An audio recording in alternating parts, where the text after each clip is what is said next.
For what? For this church. All right. Thinking about what? This ministry. And when something was happening just not too recent ago, about we were working to get the air conditioning work, and the person was doing something, in the midst of his illness, he called him in to get everything straight. It wasn't going to happen. And I said, God, I thank you for a spirit. But on yesterday morning, I heard that he's going into hospice. And he instructed his son to call us and told his son that he would take care of this church.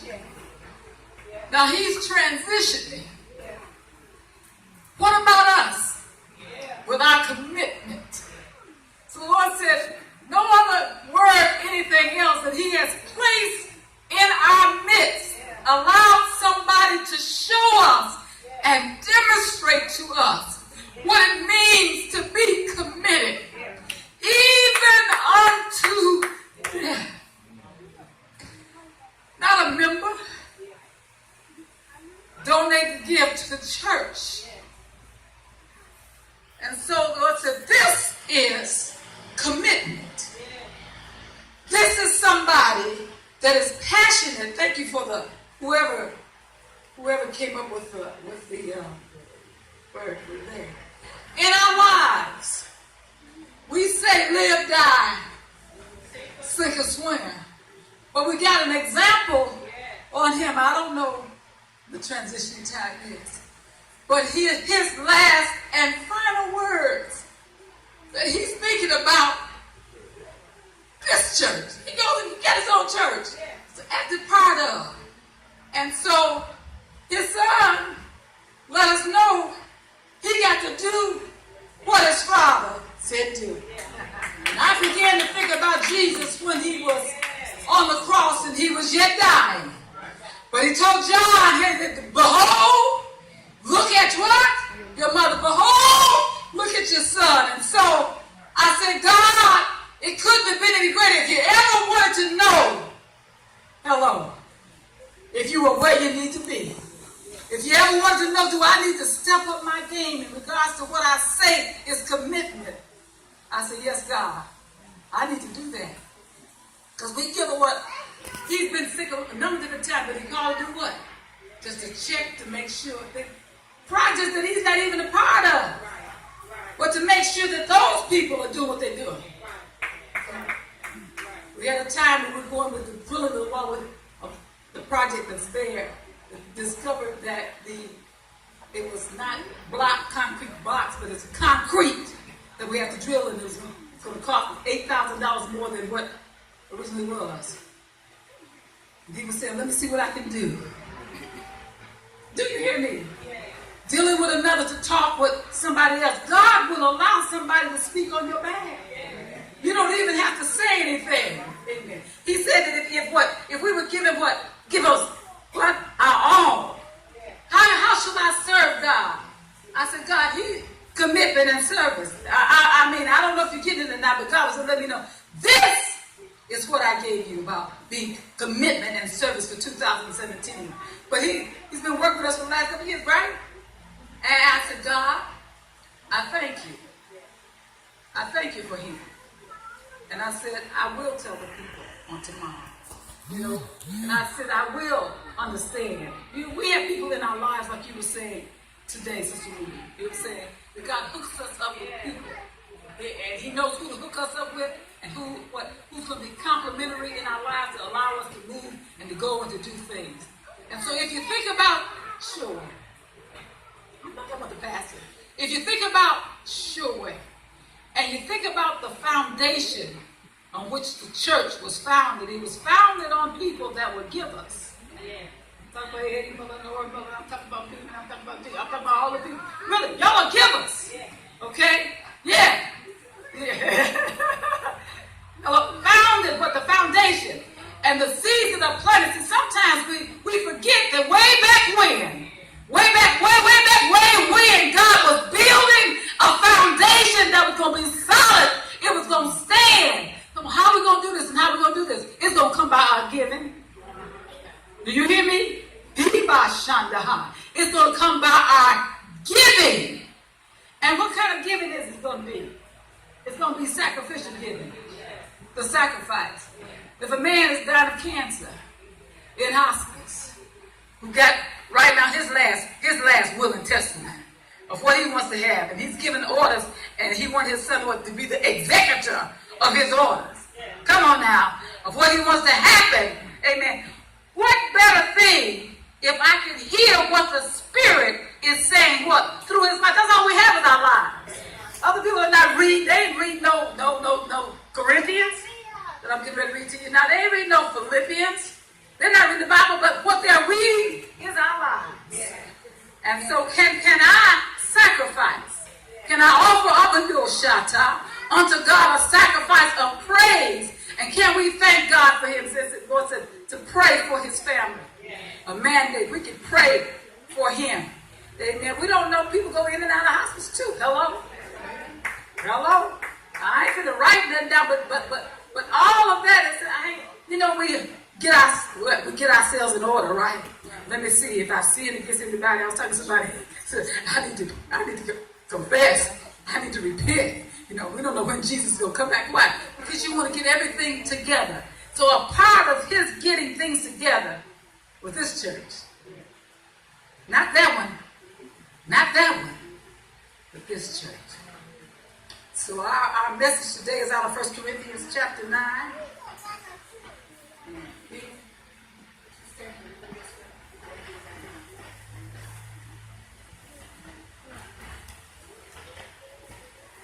Y'all know Dean was real funny. 1 Corinthians chapter 9.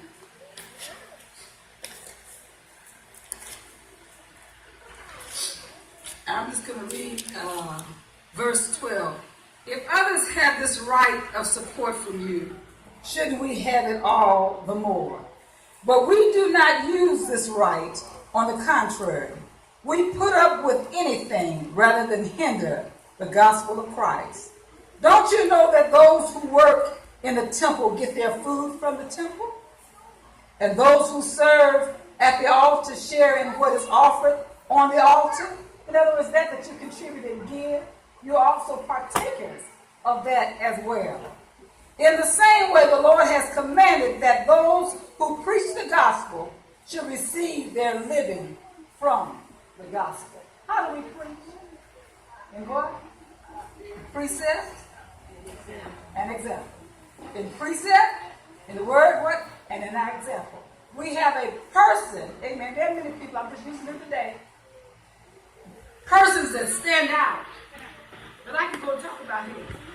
I said, if I ever want to do anything, amen, to honor somebody, do something about it, I would do that. Why? Because it's what? It's a legacy that goes on. Each person in construction, they get people and they give them honorary degrees, doctors or whatever. I would recommend posthumously, even living now, that he would receive something in the area of construction. Hello? An attitude. And how he presents. I don't know if y'all getting it, but anyway, let me read on. But I have not used any of these rights, and I am not writing this in the hope that you will do such things for me. I would rather die than have anyone deprive me of this boast. For when I preach the gospel, I cannot boast, for I am not compelled to preach. Woe to me if I do not preach the gospel, for I am compelled to preach. Woe to me if I do not preach the gospel. If I preach voluntarily, I have a reward. If not voluntarily, I am simply discharging the trust committed to me. What then is my reward? Just this, that in preaching the gospel, I may offer it free of charge. That's what stood out to me about that. He offered whatever you need, free of charge. So many times we have gifts, we have things, and we always want to attach a price tag to it. A price tag to it.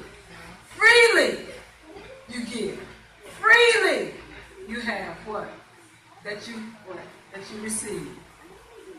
Though I am free and belong to no man, I make myself a slave to everyone, to win as many as possible. To the Jews, I became like a Jew to win the Jews.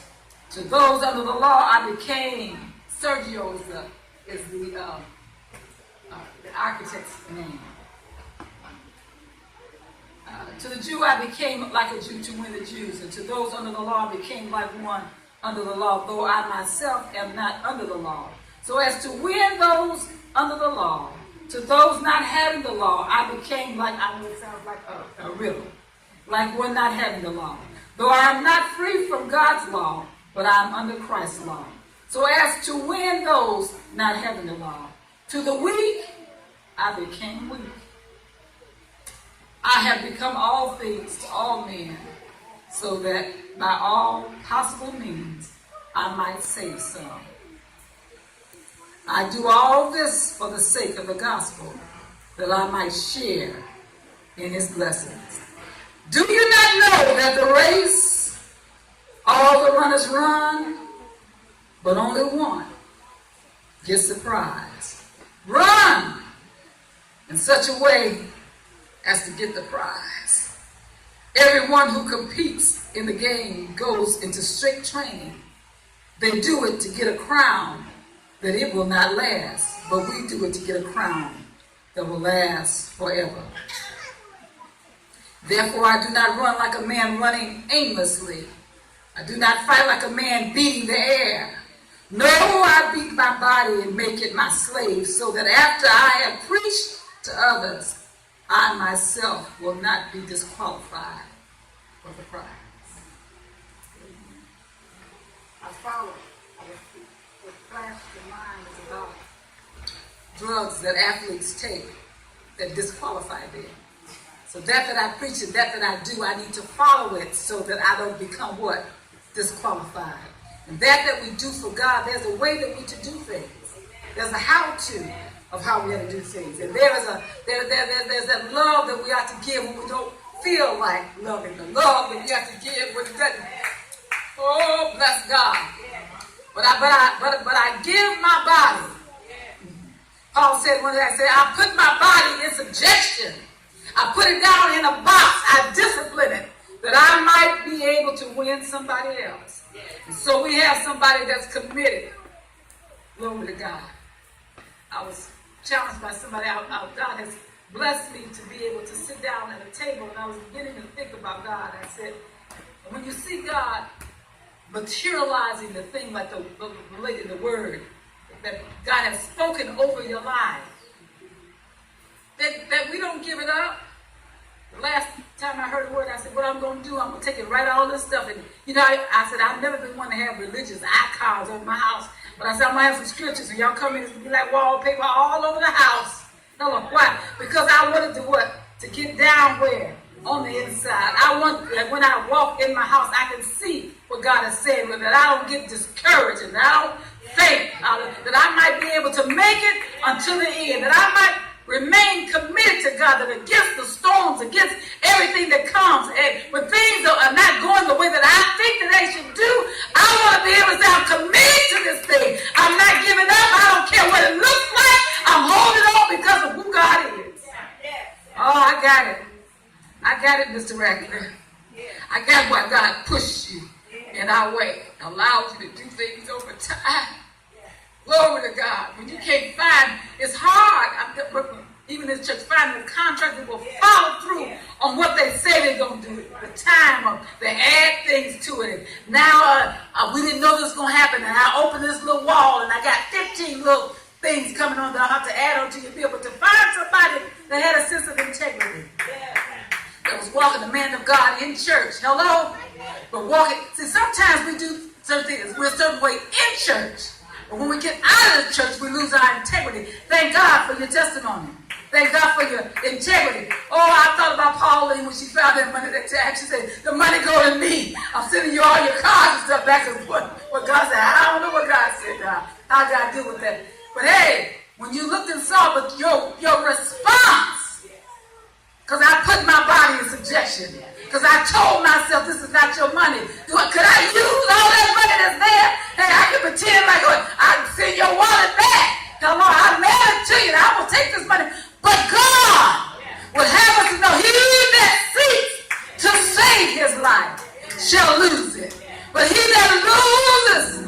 his life for my sake shall gain it. So on this day, Mr. Radcliffe, hallelujah, sought to lose his life for others. I became what? All things to all people, that my witness of what I do as a deacon in the church of trustee would also be manifest on the outside of the church. That's a story for the day I'm done. Can I have that kind of commitment? There ain't none of my family. I say, I ain't doing it. I can do that for my family. I can see I'm doing it for my family, but you not really my family.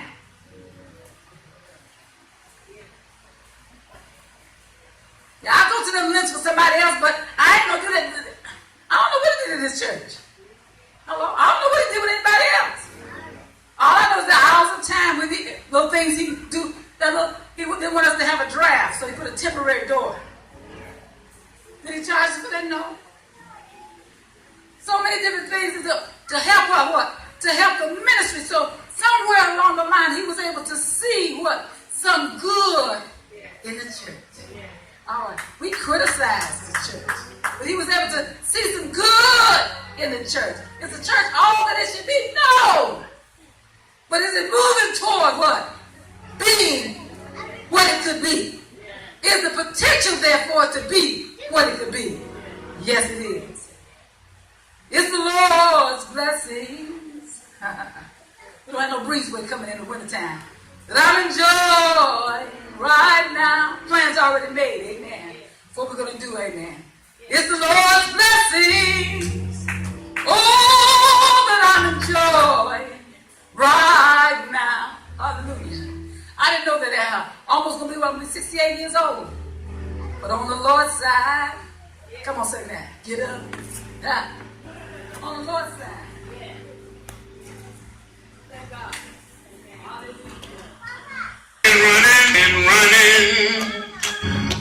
Running for a long time. Your time is winding up. You better make up your mind. It's getting late in the evening. Sun is going down. You better get right while you may be found. I wanna know where